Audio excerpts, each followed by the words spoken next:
আসসালামু আলাইকুম বন্ধুরা, this is rajbhog cooking channel. আজ আমি আপনাদের জন্য নিয়ে এসেছি একটি সবজি রেসিপি। তো বাড়িতে যে সমস্ত নিত্যদিনের সবজিগুলো থাকে সেগুলো দিয়েই আমি বানিয়েছি। তার জন্য আমি কড়াই গরম হতে বসিয়েছিলাম। এখন আমি কড়াইতে দিয়ে দিয়েছি সাদা তেল। তেল গরম হতেই আমি এখানে দিয়ে দিয়েছি ফ্রেশ করে ধুয়ে কেটে রাখা, নুন হলুদ মাখিয়ে রাখা বেগুনগুলো। আমার কাছে দুটো বেগুন ছিল, তো আমি দুটো বেগুনকেই লম্বা লম্বা আকারে কেটে নিয়েছি। তো বেগুনগুলোকে কেটে নিয়ে আমি ফ্রেশ জলে ধুয়ে হলুদ মাখিয়ে রেখেছিলাম। এখন আমি ওই হলুদ মাখানো বেগুনটিকেই সাদা তেলে ছেড়ে এগুলোকে আমি উল্টে পাল্টে ভেজে নিচ্ছি। যতক্ষণ না বেগুনের মধ্যে থেকে কাঁচা গন্ধটা চলে যায় এবং বেগুনের ওপর থেকে তেল বেরিয়ে না আসে, ততক্ষণ আমি বেগুনগুলোকে ফ্রাই করতে থাকবো। আমার এখানে বেগুনগুলো প্রায় নরম হয়ে এসছে এবং ফ্রাইও হয়ে এসছে, আমি তাই উঠিয়ে নিলাম। অন্যদিকে অন্য একটি পাতিলে আমি বসিয়েছিলাম জল গরম হতে। তো আমার জল গরম হয়ে গেছে। ওই একই কড়াইতেই আমি অ্যাড করে দিলাম সরিষা তেল। তেল গরম হতেই আমি অ্যাড করে দিলাম গোটা জিরে, দিয়ে দিলাম একটি তেজপাতা, দিয়ে দিলাম কয়েকটা কাঁচা লঙ্কা চেরা। এবার আমি এগুলোকে একটু নেড়েচেড়ে দিয়ে দেব পেঁয়াজ কুচি। তো আমি এখানে এবার পেঁয়াজ কুচিটা অ্যাড করে দেব। পেঁয়াজ কুচিটা অ্যাড করে দিয়ে এগুলোকে আমি কিছুক্ষণকার জন্য নেড়ে চেড়ে নেব। নেড়ে চেড়ে নেওয়া হয়ে গেলে ওই একইভাবে লম্বা সাইজের করে কেটে রাখা পাতলা পাতলা করে ধুয়ে রাখা আলুগুলোকে এবার আমি এই তেলে ছেড়ে দেব। তো আমার পেঁয়াজটা প্রায়ই হয়ে এসছে, তাই আমি এবার ধুয়ে ফ্রেশ করে রাখা আলুগুলোকে তেলের মধ্যে ছেড়ে দিলাম। আলুটাকেও কিছুক্ষণ আমি কষিয়ে নেব। আলুটাকে কিছুক্ষণ কষানো হয়ে গেলে এর মধ্যে আমি অ্যাড করে দেব মুসুর ডাল। মুসুর ডালটিকে আমি আগেই ভালোভাবে চটকে চটকে ধুয়ে ফ্রেশ করে রেখেছিলাম। তো এখন আমি মুসুর ডালটিকে অ্যাড করে দিলাম।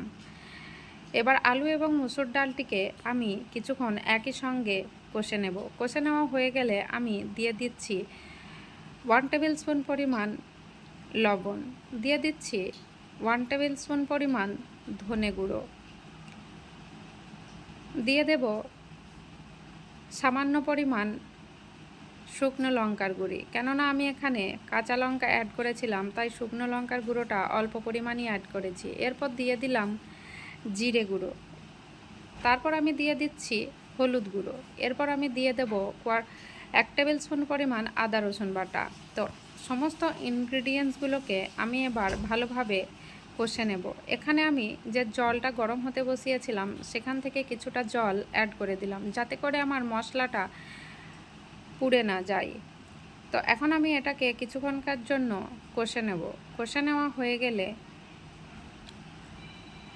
আমি এটাকে কিছুক্ষণকার জন্য ঢেকে রেখে দেবো, যাতে করে আমার এই জলটার সঙ্গে মশলাটা ভালোভাবে কষে যায়।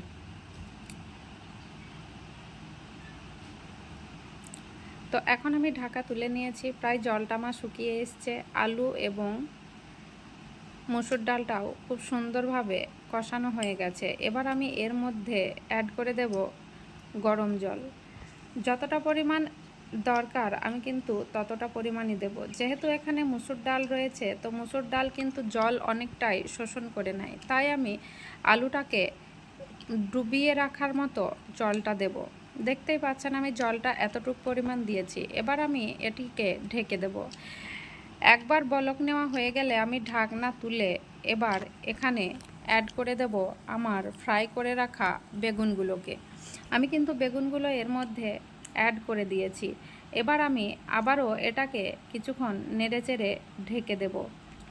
তো আপনাদের বাড়িতে 2-1টা বেগুন বেঁচে গেলে এভাবে আলু ডালের সাথে বেগুন একদিন রান্না করে দেখবেন। এই সবজিটা সত্যিই অসাধারণ খেতে। এটার সঙ্গে ভাত থাকলে আর আপনাদের কিছুই লাগবে না।